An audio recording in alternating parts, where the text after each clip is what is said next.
तो welcome back to my connect chemistry tutorial.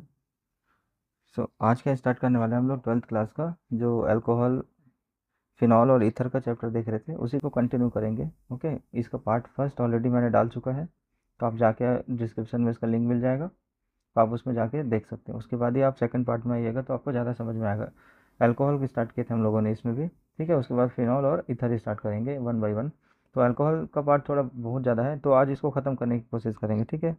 फिर यदि हो गया तो फिनॉल और ईथर लेके आऊँगा मैं। तो अल्कोहल में क्या होगा, फिजिकल प्रॉपर्टी, इसका इंट्रोडक्शन, नॉमेनक्लेचर और इसका जो फिजिकल प्रॉपर्टी है उसको मैंने कम्प्लीटली एक्सप्लेन कर दिया था लास्ट क्लास में।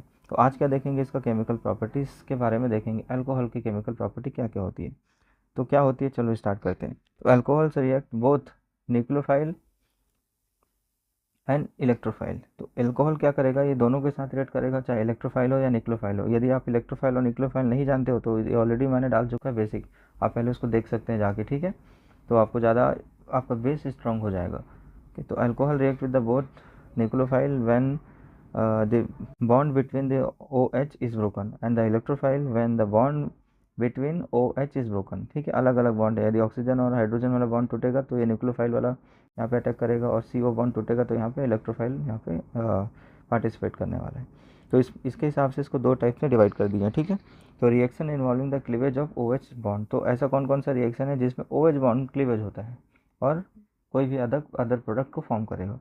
तो इसमें सबसे पहला एग्जांपल होता है एस्टरिफिकेशन। एस्टरिफिकेशन का मतलब क्या होता है, फॉर्मेशन ऑफ एस्टर। किसी भी मेथड से, मतलब अल्कोहल से करोगे। यदि आप अल्कोहल ले रहे हो, अल्कोहल तो रहेगा ही रहेगा क्योंकि अल्कोहल ही पढ़ रहे हो आप लोग, ठीक है, और उसी का केमिकल प्रॉपर्टी देख रहे हो। तो अल्कोहल से बनाओगे अलग अलग मेथड से, चाहे उसके साथ आप कौन सा रिएजेंट लोगे वो अलग चीज़ होता है। तो एस्टर बनाने का जो मेथड होगा, formation of ester, that is called esterification. Okay, तो क्या बोल रहा है, the process of esterification involves reacting an organic acid. कोई भी ऑर्गेनिक एसिड यहाँ पे होना चाहिए, जैसे कि यहाँ पे एग्जांपल के लिए लिया है RCOOH with an alcohol. Alcohol तो मिलेगा, लगेगा ही लगेगा, टू फॉर्म एन एस्टर और ईस्टर, कई लोग ईस्टर भी पढ़ते हैं, तो आप जैसा भी बोलो, ठीक है, एंड वाटर। इन सब चीज़ों को मिला के क्या बनाया जाता है, इसका अलग अलग रिएक्शन मैंने दिया है। एसिडिक कंडीशन के लिए भी बताया और बेसिक कंडीशन के लिए भी बताया है। ओके, कैसे भी आपको पूछ सकता है एग्जाम में। तो इसमें क्या देखते हैं, देखो पूरा रिएक्शन के बारे में इसमें दिया गया है, एसिडिक कंडीशन के लिए भी और बेसिक कंडीशन के लिए भी, ठीक है। इसको देखते हैं। तो यहाँ पे क्या बोल रहा है, जो एसिटिक एसिड है इसको क्या बोलते हैं, एसिटिक एसिड। या इसका जब IUPAC लिखोगे तो क्या होगा, IUPAC आप लोग पॉज करके बताना इसका, ठीक है, पॉज करो और उसके बाद इसका नाम बताओ IUPAC का, तो इससे आपका रिविजन भी होता जाएगा पूरा चीज़ का। तो यहाँ पे 2 कार्बन है तो इसको बोलेंगे एथ, ठीक है। और ये सैचुरेटेड है, अनसैचुरेटेड है, सैचुरेटेड है तो इसको बोलोगे N और प्लस। और एसिड को क्या बोलते हैं, कार्बोक्सिलिक एसिड को IUPAC में क्या बोलते हैं, ओइक एसिड। तो आप टोटल इसको करोगे तो क्या हो जाएगा, एथेनोइक एसिड। याद रखना, ओके। कभी कभी ना इसको पूछ देता है आपको डायरेक्टली, इसमें जब न्यूमेरिकल बनाते रहते हो ना, तो एथेनोइक एसिड में डिसॉल्व किया है, कुछ किया है, तो इसका मॉलिक्यूलर वेट निकालना पड़ेगा। तो इस नाम से आपको आइडेंटिफाई करना है कि कौन सा कंपाउंड की बात कर रहे हो। जैसे आप इसको फार्मूला निकालोगे तभी तो मॉलिक्यूलर वेट निकाल पाओगे आप लोग, कितना कार्बन है, कितना हाइड्रोजन है, कितना ऑक्सीजन है, उस हिसाब से। ओके, तो ये बेसिक भी आपको पता होना चाहिए, इसलिए सब चीज़ें पहले से पढ़ाई जाती है आप लोगों को। और उसके बाद जब एसिटिक एसिड या कोई भी जो एसिड होगा उसका रिएक्शन किससे कराओगे आप लोग, एथेनॉल या कोई भी अल्कोहल के साथ, इन the presence of acidic condition. H+ यदि लिखा होगा, मैं बार बार इस चीज़ को बताता हूँ आप लोगों को, तो वो क्या होगा, एसिडिक कंडीशन में होगा। और यदि OH- लिखा होगा, इसका मतलब वो बेसिक कंडीशन की बात कर रहा है। तो अब इसमें से क्या हो जाएगा, वाटर मॉलिक्यूल यहाँ पे बाहर निकलने वाला है। ओके, वाटर मॉलिक्यूल क्या हो जाएगा, बाहर निकल जाएगा यहाँ का। तो यहाँ का देखो H ले लो, यहाँ का OH ले लो। ये जब H2O यहाँ से बाहर निकालोगे तो बाकी जो बचा रहेगा उसको जोड़ देना आप लोग। तो क्या बनेगा, CH3 COO C2 CH2 CH3, ये मिलेगा आपको। इसी को क्या बोलते हैं, एथाइल एसिटेट एस्टर, या ये होता है आपका एस्टर फॉर्म होता है इसमें। तो ये आपका पहला प्रोसीजर हो गया एसिडिक कंडीशन का। अब देखते हैं बेसिक कंडीशन के लिए। अब इसमें क्या लिया, मैथनॉल लिया हुआ है। मैथनॉल, मैथनॉल बोल रहा हूँ, इसका IUPAC नाम है, ठीक है। या मिथाइल अल्कोहल बोलोगे तो कॉमन नेम होगा, या कार्बिनॉल भी बोलते हैं इसको, बहुत सारे नाम। ओके, इसका रिएक्शन किससे कराओगे आप लोग, एसिड क्लोराइड के साथ।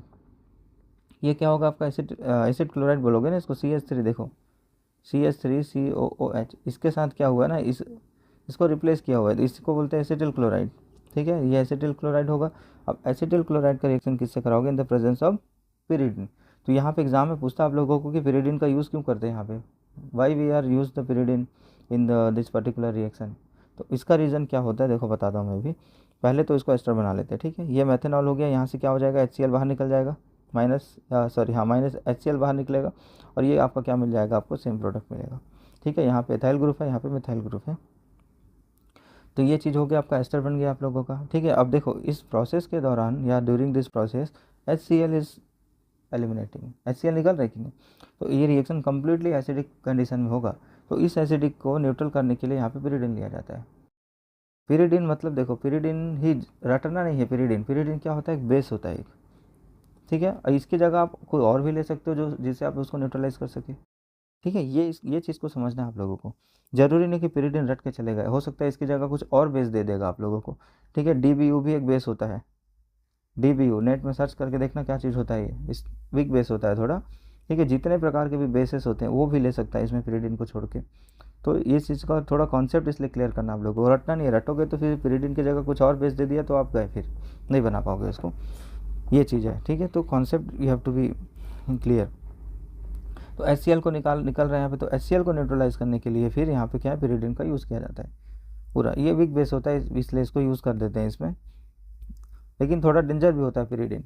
ओके, बस इस पर्टिकुलर रिएक्शन में पिरिडिन नहीं ले रहा, मतलब कुछ स्पेसिफाइक होगा, कोई टेम्परेचर का या किसी चीज़ का या रूम टेम्परेचर। ठीक है, तो बहुत सारे कंडीशन होते हैं, इसलिए आप थ्योरेटिकल और प्रैक्टिकल दोनों डिफरेंट चीज़ें होती है। थ्योरेटिकल नॉलेज होना ज़रूरी है, तब जाके आप एक्सपर्ट बन सकते हो प्रैक्टिकल में। और कुछ आता नहीं है ये ज़रूरी नहीं है कि यदि मैं आपको ये प्रोसेस यही करने बोलूँगा तो आप कर दोगे, नो डाउट। जिसको कुछ आता भी नहीं वो भी कर देगा, लेकिन इसके पीछे का कॉन्सेप्ट नहीं जान पाएगा। तो थ्योरी भी बहुत ज़रूरी है। आई होप समझ गए हो क्या बताना चाह रहा हूँ।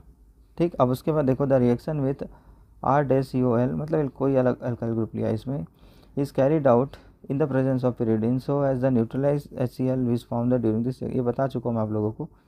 तो उसके बाद एक लास्ट रिएक्शन इसमें देखो, अल्कोहल वाले में,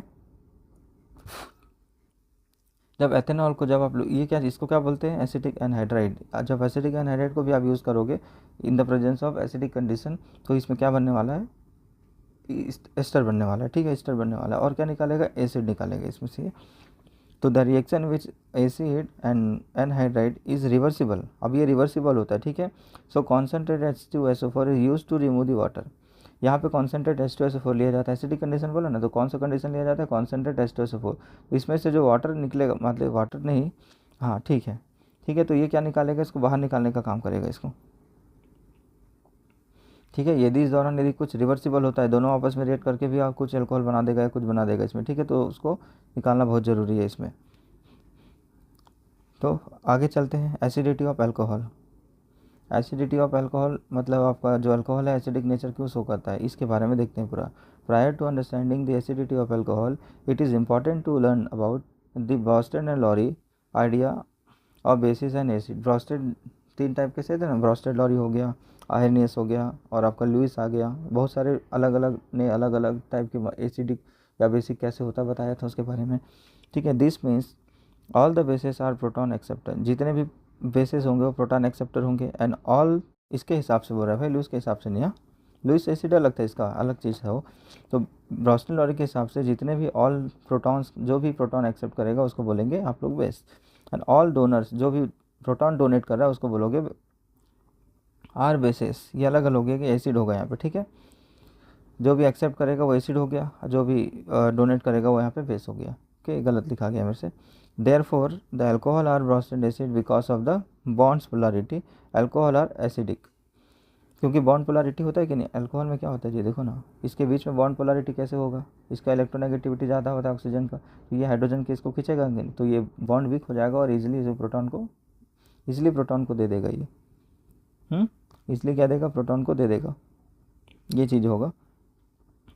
तो owing to this the shared pair of electrons shift towards the oxygen atom, किसकी ओर वो शिफ्ट होता है, आपका ऑक्सीजन एटम की ओर शिफ्ट होने वाला है ये वाला। And the bond becomes OH is weak, जो अभी बताया मैं आपको। And this facilitate the release of proton and from the alcohol molecule making them acidic. ये जल्दी से रिलीज हो जाता है, इसलिए क्या हो जाएगा, ये आपका जल्दी से रिलीज हो रहा है ना, तो ये होगा एसिडिक कंडीशन में। तो यहाँ पे देखो, ये एथेनॉल लिया हूँ यहाँ पे, एथेनॉल से फिर क्या बनाया आपका एथॉक्साइड आयन बनाएगा। मतलब यदि H+ यहाँ से रिमूव हो जाता है तब उसको क्या बोलते हैं, एथॉक्साइड आयन। यदि मान लो CH3 के साथ बना रहे तो उसको बोलना मेथॉक्साइड आयन। ठीक है, नाम यहीं से ले रहे हैं सब। 3 है तो 3 है, 2 कार्बन के लिए एथॉक्साइड, 1 कार्बन के लिए मेथॉक्साइड, 3 कार्बन के लिए प्रोपॉक्साइड। ठीक है, ये चीज़ की बात कर रही है। तो alkyl group donates electron density towards the oxygen which is more likely to accept the H plus again to the form C2H5OH, मतलब फिर से क्या बना देता है, एथेनॉल बना देता है ये। टू अंडरस्टैंड, अब इसके कुछ फैक्टर्स होते हैं जिसकी वजह से ये होते हैं, ठीक है। To understand the strength of the alkoxide, तो जो एल्कोक्साइड बोल रहा है मतलब इसकी बात कर रहा है, ठीक है, ये वाला मतलब आर को ग्रुप को स्पेसिफाई नहीं किया है इसमें। एक कार्बन होगा तो मेथॉक्साइड हो जाएगा, 2 कार्बन के लिए एथॉक्साइड हो जाएगा, 3 कार्बन के लिए प्रोपॉक्साइड हो जाएगा, 4 कार्बन के लिए ब्यूटॉक्साइड हो जाएगा। ओके, आई होप क्लियर हो गया होगा आपको ये एल्कोक्साइड किसकी बात कर रहा है। तो इसमें 2 फैक्टर यहाँ पे ना इन्वॉल्व होता है। पहला तो स्टेरिक फैक्टर होता है। स्टेरिक फैक्टर का मतलब यदि उसके साथ कोई बल्की ग्रुप जुड़ा होगा तो, मतलब मॉलिक्यूल यदि बड़ा होगा तो तब इसमें क्या होगा, देखते हैं, रुको।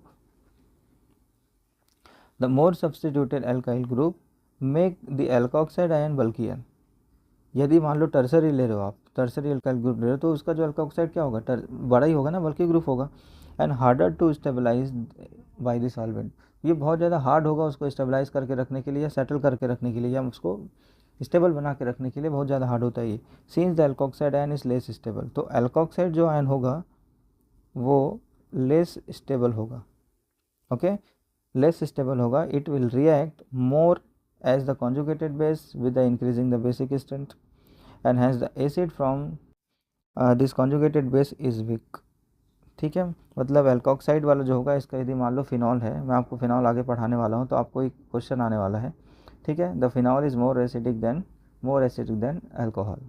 रीज़न क्या होता है, इसमें भी सेम फिनॉक्साइड बनता है इसमें, क्योंकि अल्कोक्साइड का मतलब होगा यदि ये बेंजीनिक हो गया तो यहाँ पे माइनस बनता है। तो ये फिनॉक्साइड जो होता है ना सॉल्वेंट में स्टेबलाइज होता है, तो ये ज़्यादा एसिडिक कंडीशन सूट करता है एज़ कम्पेयर टू अल्कोहल। यही बात बोलना चाह रहा है ये, ठीक है। तो कंपेरिजन देखेंगे तब पता चल जाएगा आपको। दूसरा क्या फैक्टर होगा, इलेक्ट्रॉनिक फैक्टर।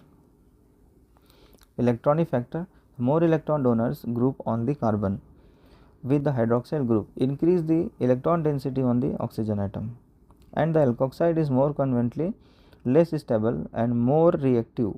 less stable होगा मतलब अनस्टेबल, अनस्टेबल चीज़ पता है आप लोगों को, ज़्यादा रिएक्टिव होती है। Okay, and strong conjugated base hence the more substituted, हाँ सब्सटीट्यूटेड दिखा है, substituted alcohol are less acidic. मतलब यदि मान लो टर्सरी अल्कोहल, यदि आपको प्राइमरी अल्कोहल और टर्सरी अल्कोहल में कंपैरिजन करने बोले कि इसमें से कौन सबसे ज़्यादा रिएक्टिव है, मतलब समझ रहे हो, एसिडिक कौन सा ज़्यादा एसिडिक है बोलेगा। ठीक है, मैं 6 से बना देता हूँ। CH3 हो गया, यहाँ पे CH3 हो गया, यहाँ पे CH3 हो गया और यहाँ पे बनेगा अल्कोहल। तो ये प्राइमरी अल्कोहल हो गया और ये टर्सरी अल्कोहल हो गया। ठीक है, अब इसके पास ज़्यादा प्रोटॉन सप्लाई वाला ग्रुप जुड़ा हुआ है, इलेक्ट्रॉन डोनेटिंग ग्रुप जुड़ा हुआ है, ऐसा बोल सकते हो। ठीक है, तब क्या हो जाएगा, ये वाला लेस एसिडिक होगा एज़ कम्पेयर टू आपका प्राइमरी वाला, क्योंकि इसके पास ज़्यादा होगा तो क्या होगा, इलेक्ट्रॉन डेंसिटी बढ़ेगा ऑक्सीजन पे, यही चीज़ तो बोल रहा है इसमें। देखो, electron density of an oxygen atom and the alkoxide conventionally less stable, तो वहाँ पे जो अल्कोक्साइड बनने वाला है, जो माइनस चार्ज O माइनस बनने वाला है, वो लेस स्टेबल होगा। लेस स्टेबल होने की वजह से क्या होगा, ये जल्दी से रिएक्ट करेगा किसी भी इनकमिंग माइनस है तो इलेक्ट्रोफाइल के साथ आपको ही मिले वो करने वाला है, या कॉन्जुगेट बेस बनाएगा वो सीधा। ठीक है, तो ये इसका क्या दिया, एसिडिटी स्ट्रेंथ का आपका ये ऑर्डर दिया हुआ है। तो प्राइमरी सबसे ज़्यादा होगा, सेकेंडरी देन टर्सरी अल्कोहल।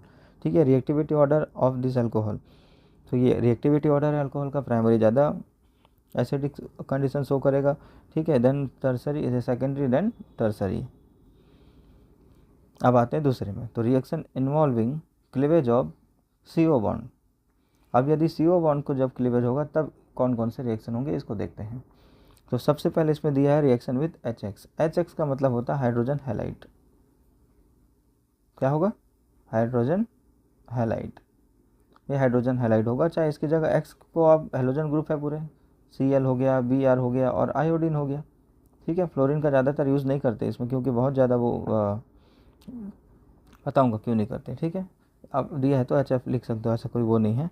तो जब अल्कोहल का रिएक्शन किससे कराओगे आप लोग, किसी भी HX या व्हाटएवर HBr, HCl, HI, ये सब चीज़ों से, in presence of NH2, okay. तब ये क्या मिलने वाला है आपको, देखो यहाँ से क्या हो जाएगा, H2O बाहर हो जाएगा। देखो थोड़ा सा प्रेजेंस ऑफ माइंड भी यहाँ पे यूज़ करना है, यहाँ पे H2O बाहर हो जाएगा तो बचा क्या, HX, RX बचा, तो RX इसका कंपाउंड होगा। अब इसका रिएक्टिविटी ऑर्डर है अल्कोहल का, टर्सरी, सेकेंडरी एंड अल्कोहल, मतलब कौन सबसे ज़्यादा जल्दी से रिएक्ट करेगा आपके अल्कोहल्स में। ठीक है। तो HI जल्दी से रिएक्ट करेगा, आप मतलब एल्किल हैलाइड बनाएगा यदि HI ले लोगे यहाँ पे तो, फिर then Br, then HCl, then HF। अब यहाँ पे जो जिन एनहाइड्रस जिंक क्लोराइड लिया उसका क्या काम है, देखिए दो काम होता है इसका। ठीक है, तो anhydrous zinc chloride is catalysed, is the catalyst and as well as dehydrating agent. देखो दो काम हो गया, अब इसका एक तीसरा काम भी है, and it also prevent the occurrence of its reverse reduction. तो यदि कोई रिएक्शन फॉरवर्ड रिएक्शन मतलब फॉरवर्ड डायरेक्शन में जा रहा है तो वो उसको बैक आने से रोकता है जिंक क्लोराइड, याद रखना। तो जिंक क्लोराइड यदि नहीं डालोगे तो फिर भूल जाओ कि आपको एल्किल क्लोराइड मिलने वाला है, एल्किल हैलाइड मिलने वाला है। ठीक है, तो हर एक रिएजेंट का एक अपना स्पेसिफिक वर्क होता है, जो एक स्पेसिफिक वर्क करेगा वहाँ पे वो। ठीक है, अब देखते हैं reaction with PX5 and PX3 and SO। इसके साथ वाला रिएक्शन ज़्यादा इंपॉर्टेंट है, कई बार देखा हूँ मैं इसको आपके क्वेश्चन पेपर में कहीं पे भी, तो याद रखना है इसको। ठीक है, जब एथेनॉल का रिएक्शन या किसी अल्कोहल का रिएक्शन आप PCl5 के साथ कराओगे और थोड़ा सा हिट करोगे, तब ये किस में चेंज हो जाएगा आपका, एल्किल क्लोराइड में। ठीक है, इसको क्या बोलोगे, या क्लोरोइथेन बोल दो या इथाइल क्लोराइड बोल दो। ठीक है, और क्या निकलेगा इसमें, POCl3, फास्फोरस ऑक्सीड क्लोराइड, ये थोड़ा डेंजर होता है ये वाला। ओके, और HCl बाहर निकलेगा इसमें। अब क्या ले लो, यदि एक्सेस अमाउंट ऑफ एल्कोहल ले रहे हो आप और उसका रिएक्शन किससे करवा रहे हो, PCl3 के साथ करवा रहे हो, तब क्या होने वाला है, इसमें भी सेम मिलेगा लेकिन इसका जो बाई प्रोडक्ट होता है वो दूसरा मिलता है इसमें, H3PO4 फास्फोरस एसिड बोलोगे इसको आप लोग। ओके, ये इंपॉर्टेंट है आपका, तो इसको याद रखना। जब एथेनॉल का रिएक्शन किससे कराओगे, अभी देखो एक चीज़ को दिमाग में अच्छे से रखे रहना आप लोग, यहाँ पे R ग्रुप बोला हुआ है, तो R ग्रुप को कुछ और भी दे सकता है ये, मतलब या तो साइक्लिक ग्रुप में दे सकता है ऐसे, ठीक है, या हो सकता है पेंटेन रूप में ऐसा दे दे या ब्यूटेन रूप में दे दे, तो आपको कंफ्यूज नहीं होना है। R ग्रुप बाकी मैकेनिज्म सेम होगा। ठीक है, जैसे कि मैं इसको ही करूँ, ये आपके पास फिनॉल हो, या फिर छोड़ो फिनॉल वाला तो मैं आगे पढ़ाने वाला तो वो नहीं बताता, इस टाइप का दिया हुआ है और इसका रिएक्शन किससे करवाया है, SOCl2 जिसको बोलते हैं थायोनिल क्लोराइड। ठीक है, in the presence of any base, no doubt. तब क्या होगा, देखो यहाँ पे क्या बना है, एथिल मतलब इथाइल क्लोराइड बना हुआ है। ओके, तब यहाँ पे क्या बनेगा, आपको सेम जोड़ोगे आप लोग, इसकी जगह क्या जोड़ देना, क्लोरीन जोड़ देना, तो आपको क्या मिल जाएगा, साइक्लो जिसको क्या बोलते हैं साइक्लोहेक्सेन, क्लोरोसाइक्लोहेक्सेन, क्लोरोसाइक्लोहेक्सेन, ये आपको मिलने वाला है। बाकी SO2 और ये तो मिलेगा ही मिलेगा। आई होप समझ रहे हो वो क्या बताना चाह रहा हूँ यहाँ पे। ठीक है, तो आप लोग को डायरेक्ट नहीं पूछेगा इससे, कभी कभी आपको इनडायरेक्ट भी पूछ सकता है, तो आपको कॉन्सेप्ट क्लियर होना चाहिए कि अल्कोहल का रिएक्शन करवाओगे थायोनिल क्लोराइड को इन the presence of any base. ठीक है, यहाँ पे पिरिडिन यूज़ किया है बेस के फॉर्म में, तो आपको क्या मिलने वाला है, जो भी एक रिस्पेक्टिव जो अल्कोहल यहाँ पे R ग्रुप होगा उसका कोई क्लोराइड मिलेगा।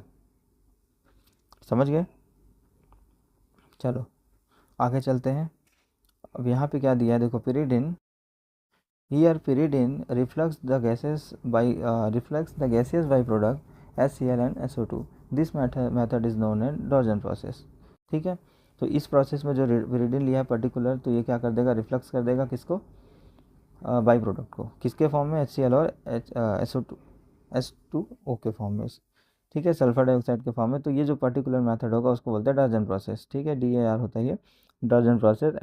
फिर क्या बोल रहे हैं, an alcohols can't give the such reaction with chlorine and, मतलब यदि इसका रिएक्शन यदि आप क्लोरीन से करवाओगे, इससे कराओगे, तो ये रिएक्शन नहीं होगा इसमें। समझ में आया, यदि कोई स्टेप समझ में नहीं आता है तो आप पूछा करो, जैसे किसी लड़के ने मतलब पूछा था, उसका नाम तो नहीं पता मुझे, तो वो टाइम को लिख के भी भेजा था उसने। ठीक है, 11:48 करके, तो ठीक है ऐसा पूछा करो, उसका रिप्लाई मैंने किया था, पता नहीं मुझे अपने कमेंट बॉक्स में नहीं दिख रहा है, लेकिन इसका रिप्लाई मैंने किया था, जैसे उसका मैसेज देखा था मैंने किया था उसके बारे में। यदि वो पर्टिकुलर वो बंदा देख रहा होगा तो मैं बता देता हूँ यहाँ पे उसका डाउट क्या है। यहाँ पे ना इस टाइप उसने क्या पूछा था, फिनाइल, जैसे कि फिनाइल कब बोलेंगे, और जैसे कोई R ग्रुप जुड़ा है इसमें मान लो, ओके, और यहाँ पे CH2R होगा मान लो, या कोई ग्रुप जुड़ा होगा, क्लोरो मान लो, या कुछ भी ग्रुप मान सकते हो आप, एनी ग्रुप यहाँ पे। ठीक है, यहाँ पे भी ग्रुप होगा, तो एक्चुअली में क्या था, बेंजिलिक कब बोलोगे और इसको फिनाइल कब बोलोगे, यही उसका डाउट था। तो एक्चुअली में देखो, यदि कोई ग्रुप डायरेक्टली बेंजीन से जुड़ा होगा, डायरेक्टली बेंजीन से जुड़ा होगा, ठीक है, बेंजीन से जुड़े होने की वजह से इसको क्या बोलोगे, फिनाइल बोलना, क्या बोलोगे, फिनाइल बोलना। और यदि कोई ग्रुप इनडायरेक्टली जुड़ा होगा बेंजीन से, जैसे कि CH2 है बीच में, तब इसको बोलना बेंजिलिक। यदि OH होगा यहाँ पे तो बोलना बेंजिलिक अल्कोहल, यदि क्लोरीन होगा तो बेंजिल क्लोराइड बोलना। ठीक है, यदि और कोई ग्रुप होगा तो उसके हिसाब से उसका नाम चेंज होता जाएगा, ये मतलब है। तो यही चीज़ है उसका डाउट, जो उसको मैंने उसी में लिख के दिया था, पता नहीं बट अभी देख लोगे आप, यदि वो आप देख रहे हो तो यहाँ से समझ जाना, ठीक है। चलो आगे चलते हैं डिहाइड्रेशन में। तो आप जो कमेंट करते हो उसको पढ़ता हूँ, ऐसा नहीं, भले रिप्लाई नहीं कर पाता टाइम ना होने की वजह से, बट पूरा कोशिश करूँगा। डाउट से रिलेटेड कुछ भी पूछोगे तो मैं पूरा कोशिश करता हूँ कि आपको डाउट क्लियर करूँ, ओके। तो अब करते हैं डिहाइड्रेशन के बारे में। डिहाइड्रेशन, ठीक है। डिहाइड्रेशन का मतलब आप सभी लोग जानते हो, लॉस ऑफ वाटर मॉलिक्यूल। क्या होता है? लॉस ऑफ वाटर मॉलिक्यूल या रिमूवल ऑफ वाटर मॉलिक्यूल। तो alcohol can dehydrated into ether. जब आप किसी भी पर्टिकुलर अल्कोहल से वाटर मॉलिक्यूल निकालोगे तो वो किस में चेंज हो जाएगा? ईथर में। और एल्कीन में भी चेंज होता है, ठीक है। कैसे चेंज होता है मैं बताता हूँ आप लोगों को कि कौन कौन सा जो अल्कोहल है वो एल्कीन में चेंज होता है और कौन सा नहीं होता है।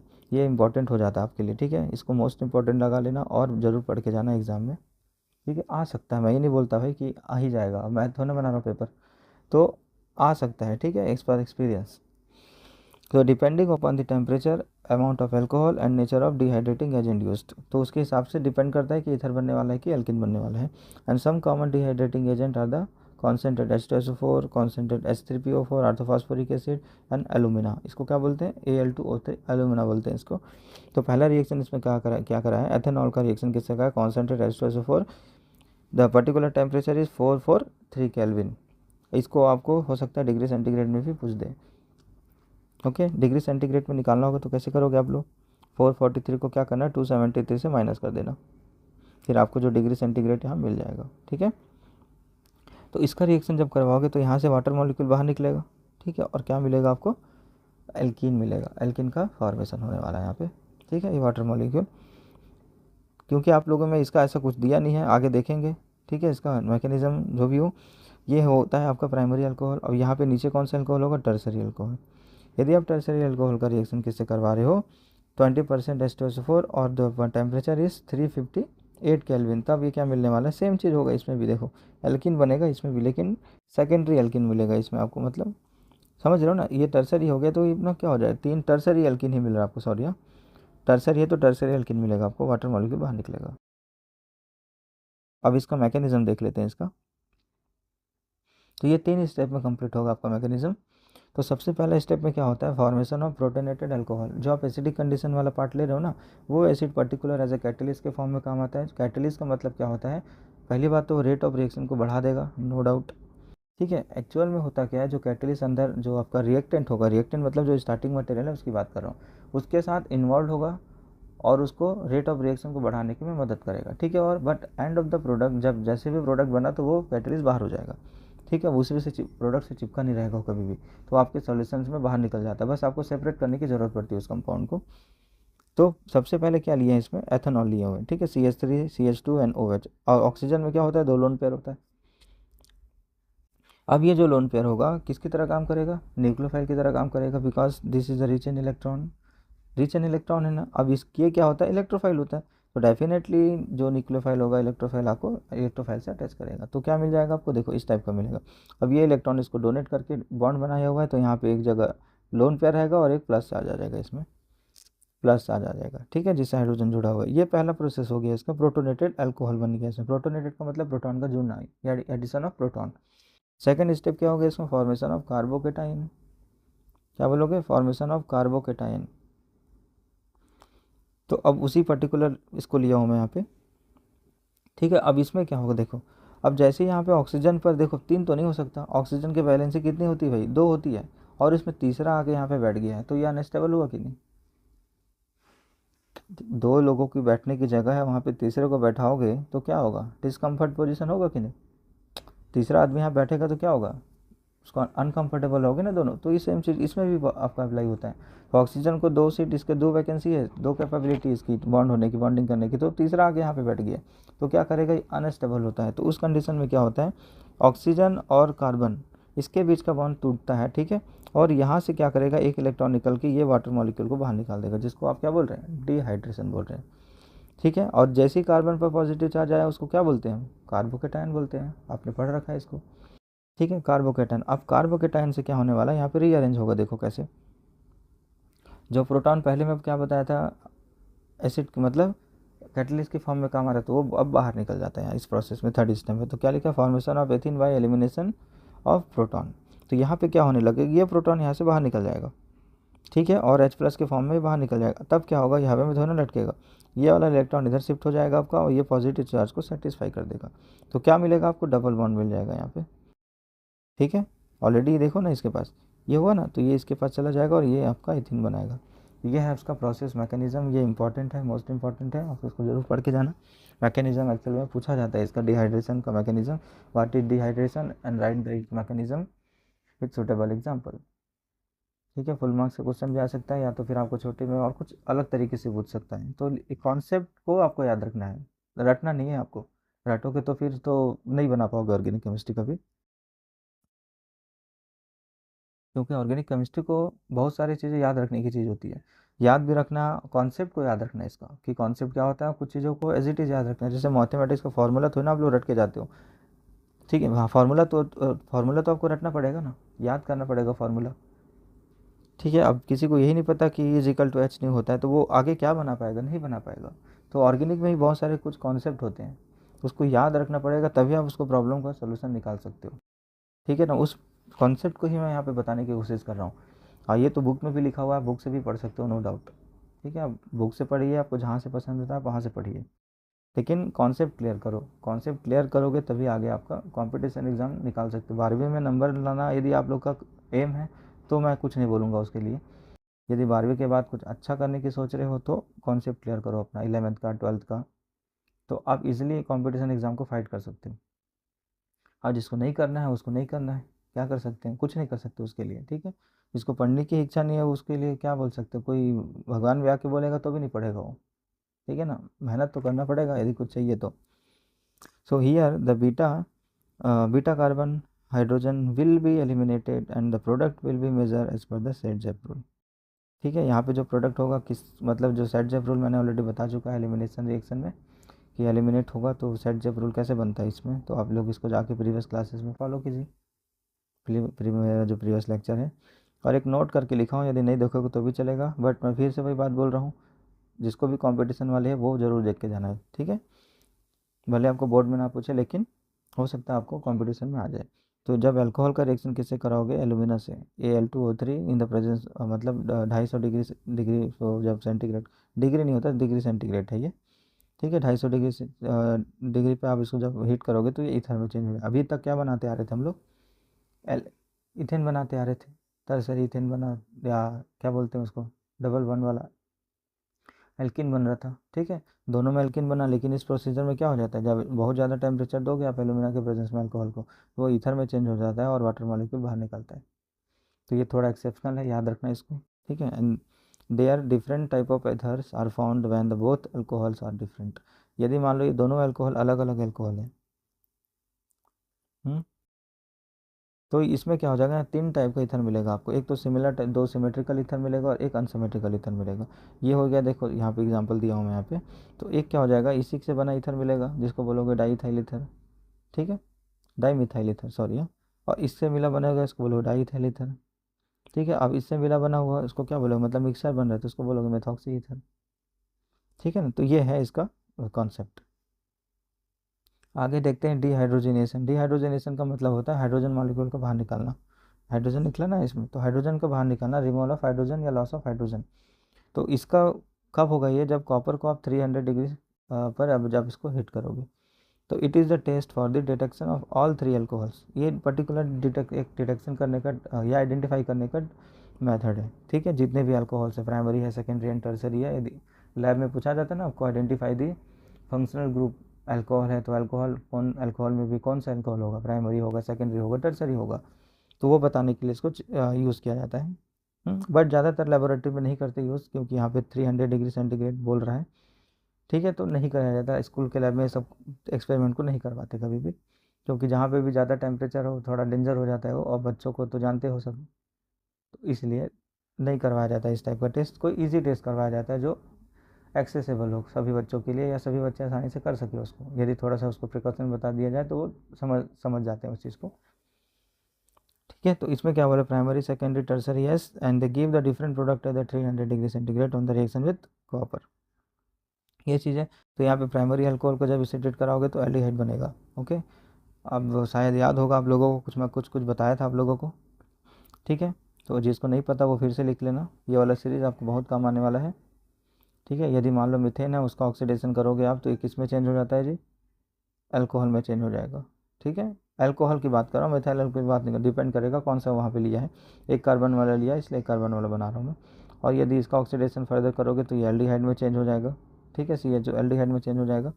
और इसका फर्दर ऑक्सीडेशन करोगे तो ये किस में चेंज हो जाएगा, आपका एसिड में चेंज हो जाएगा। मैं यहाँ पे ग्रुप का नाम लिख रहा हूँ खाली, एसिड में चेंज हो जाएगा। फर्दर इसको करोगे तो कार्बन डाइऑक्साइड हो जाता है। अब जब इसको रिवर्स जाओगे ना, जैसे कि रिवर्स मतलब रिडक्शन करवाओगे, एसिड का रिडक्शन करवाओगे तो एल्डिहाइड मिलेगा, और फिर एल्डिहाइड का रिडक्शन कराओगे तो अल्कोहल मिलेगा। इस टाइप का बोल रहा हूँ मैं। ठीक है, तो अल्कोहल का यहाँ अल्कोहल का क्या होगा, देखो कौन सा प्रोसेस हुआ, इसका ऑक्सीडेशन हो रहा है तो क्या मिल जाएगा आपको, एल्डिहाइड मिल जाएगा यहाँ पे। और ये सेकेंडरी अल्कोहल है तो आपको सेकेंडरी, हाँ सेकेंडरी अल्कोहल में आपको कीटोन मिलेगा, ना कि एल्डिहाइड। ओके, ये वाला जो लिखा है ना यहाँ पे, ये शायद इसको शायद, हाँ आई थिंक इसको पूछा हुआ है, PMT में पूछा हुआ है इसको। PMT मतलब प्री मेडिकल टेस्ट। ओके, अभी उसको नीट बोला जाता है।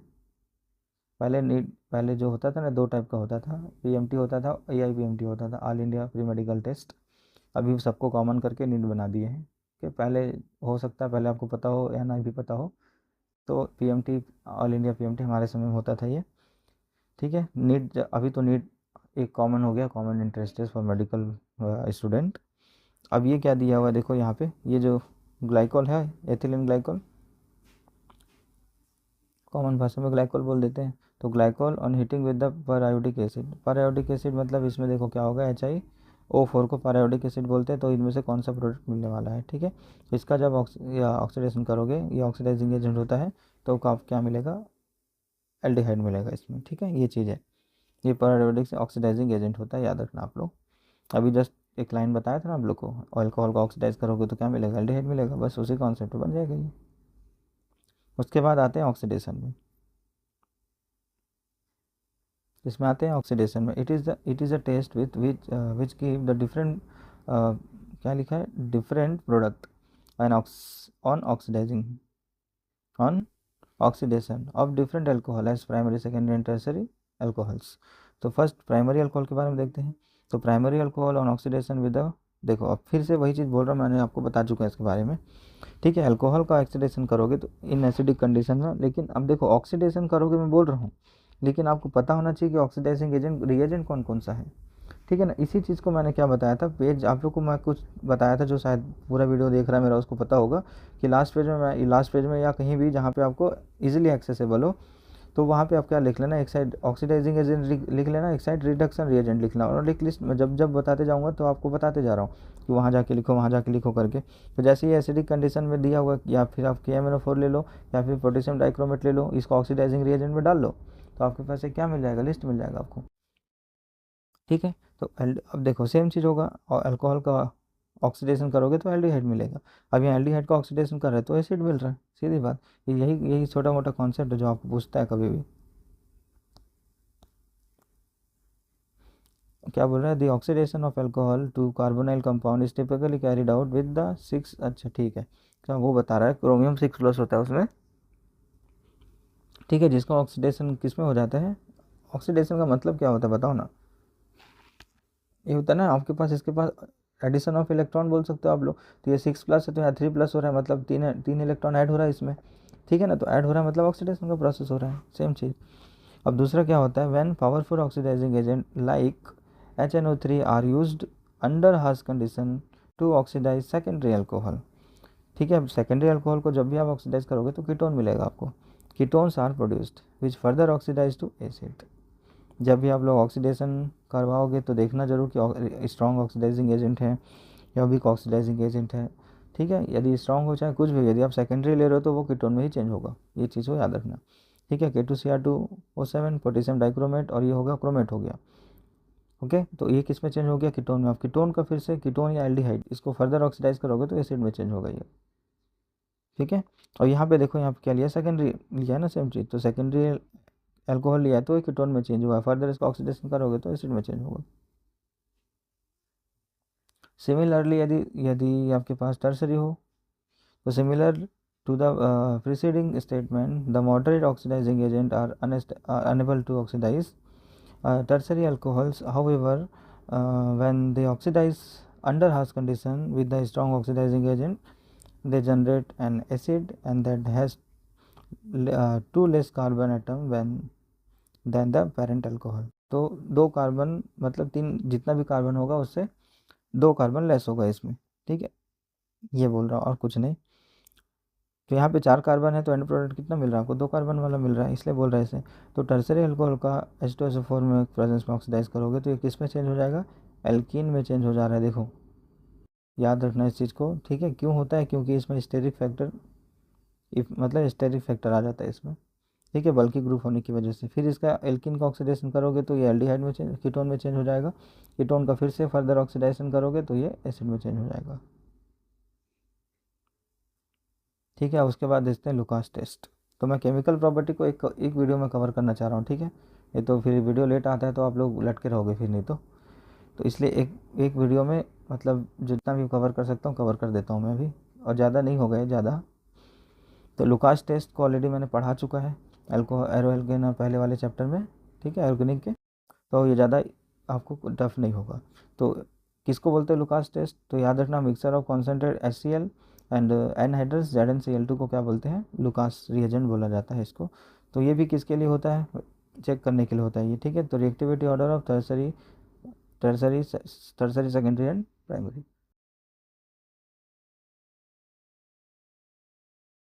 तो जब प्राइमरी अल्कोहल का लुकास टेस्ट आप रिएजेंट करोगे तो यहाँ पे कोई रिएक्शन नहीं होने वाला इन कोल्ड कंडीशन में, ठीक है, there will be no reaction. So आप सेकेंडरी अल्कोहल को जब स्टार्ट करोगे मतलब ऐड करोगे लुकास टेस्ट, तो फॉर्मेशन मतलब एक प्रेसिपिटेट का फॉर्मेशन करता है विथ इन 10 मिनट के, 5 to 10 मिनट में। और टर्सरी को जब आप करोगे तो ऑयली नेचर का हो जाता है, टर्बिडिटी होता है। तो आप इसे पहचान सकते हो ना लेबोरेटरी में। हाँ, ये टेस्ट को किया जाता है लेबोरेटरी में, जो मैं पहले बता रहा था कॉपर और 300 वाला नहीं करते हैं क्योंकि टफ होता है। Tough in the sense of precaution ज़्यादा रखने पड़ते हैं।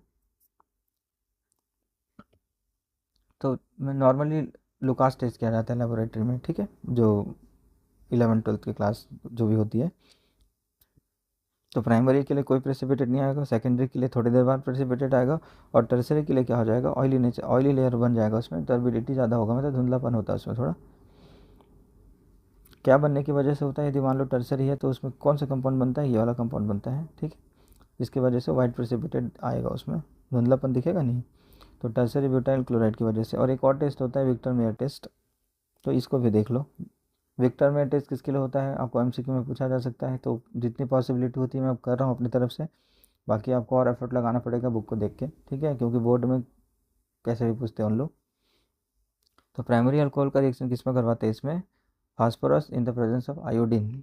तब ये क्या बनने वाला है, आयोडीन को रिप्लेस करता है ये, ठीक है, ये वाला।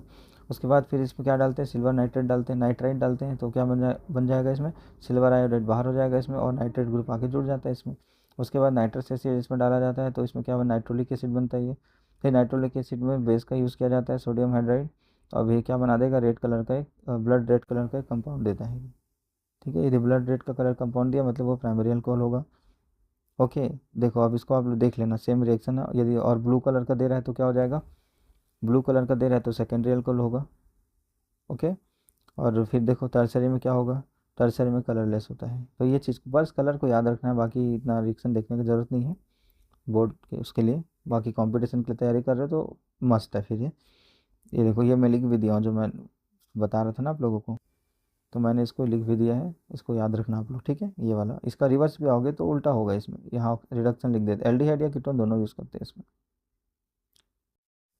ठीक है। ये छोटा सा पार्ट बचा है, इसको भी ख़त्म कर देते हैं, अल्कोहल ख़त्म हो जाएगा फिर, खाली पढ़ के जाना है इसको रटने की ज़रूरत नहीं है आप लोगों को। तो कुछ कुछ फैक्ट्स हैं, जैसे कि अल्कोहल को यदि सेरिक अमोनियम नाइट्रेट के साथ आप रिएक्ट करवाते हो तो रेड कलर का आपको प्रेसिपिटेट मिलता है। ये रेड कलर का प्रेसिपिटेट क्यों मिलता है वो भी बता दिया हूँ मैं, कंपाउंड लिख के यहाँ पे, ठीक है। तो methanol is known as the carbinol, इसको कार्बिनॉल बोला जाता है, MCQ में पूछ सकता है ये सब चीज़ें, इसलिए यहाँ पे इंक्लूड कर दिया हूँ। या इसको बोलते हैं वुड स्प्रिट बोला जाता है मेथेनॉल को, जिसमें 60% क्या होता है, मेथेनॉल प्रेजेंट होता है। तो वुड स्प्रिट में कितने परसेंट मेथेनॉल होता है ये पूछ सकता है आपको, 60%, 70%, 50%, 10%। तो 60% वाला आंसर सही होगा इसमें। और 100% एथेनॉल होगा उसको क्या बोलते हैं, एब्सोल्यूट अल्कोहल बोला जाता है उसको। इसको देख लेना आप लोग, पूरा लिखा हुआ है, इसमें कोई समझाने वाला वो चीज़ नहीं है। पावर अल्कोहल होता है, पावर अल्कोहल में क्या होता है, पावर अल्कोहल को एज अ फ्यूल यूज़ किया जाता है इसको। तो उसमें 20% एथेनॉल होता है और 80% गैसोलीन होता है। गैसोलीन मतलब आपका पेट्रोल इसकी बात कर रहा है। It is used as a fuel in motor vehicles. तो इसका इस टाइप का इंजन अब इन फ्यूचर शायद हो आ जाए तो बहुत अच्छा होगा। इससे क्या होगा, आपका गैसोलीन या पेट्रोल का जो प्राइस होगा वो कम होने के चांसेस रहेगा, क्योंकि यहाँ पे आप क्या कर रहे हो, एथेनॉल का यूज़ कर रहे हो। तो बायोफ्यूल बोलते हैं ना, उसकी ओर आगे बढ़ सकते हैं। ठीक है, अभी इन कमर्शियली तो नहीं हुआ है, मतलब रिसर्च चल रहा है इसके बेस में, ये बोल सकते हो आप लोग। ठीक है, तो अब रेक्टिफाइड स्प्लिट क्या होता है, जिसमें 95.4% एथेनॉल होगा और 4.53% वाटर होगा, उसको बोलते हैं rectified spirit. Isopropyl alcohol is known as the rubbing alcohol and commercial alcohol is illegally mixed with the ethanol or gasoline or render in it unsuitable for the human use alcohol. इसको बचाने के लिए क्या करते हैं, इसमें ज़्यादातर methanol का यूज़ करते हैं कमर्शियली एथेनॉल में। ठीक है, डिनेचुरेटेड द मेथाइलेटेड, या इसी को क्या बोलते हैं, इसको बोलते हैं मेथाइलेटेड स्पिरिट बोलते हैं। पेपर में कभी कभी लिखा मिलेगा आप लोगों को कि मेथाइलेटेड अल्कोहल पीने से किसी की मौत हो गई, कुछ हो गया, तो ठीक है, वो उसमें मिलाया जाता है इसलिए ताकि बचा सके। लेकिन अ मिक्सर ऑफ 95.57% एथेनॉल होगा इसमें और 3.43% वाटर होगा। Boiled at constant temperature. तो इस मिक्सर को क्या बोला जाता है, एजियोट्रॉपिक मिक्सर बोला जाता है। ठीक है, सॉल्यूशन में बताया था मैंने इसको, एजियोट्रॉपिक मिक्सर जब बता रहा था आप लोगों को। ठीक है, ये एथेनॉल हो गया और वाटर हो गया। तो मतलब पर्टिकुलर टेम्परेचर होता है जिसपे दोनों क्या होता है, बॉइल्ड होना चालू हो जाता है, उसी को बोलते हैं एजियोट्रॉपिक मिक्सर। ठीक है, वाइन को ऑक्सीडेशन करोगे तो क्या मिलेगा, एसिटिक एसिड मिलता है। लुकास बता दिया वाला APMT में, देखो पूछा गया इसको।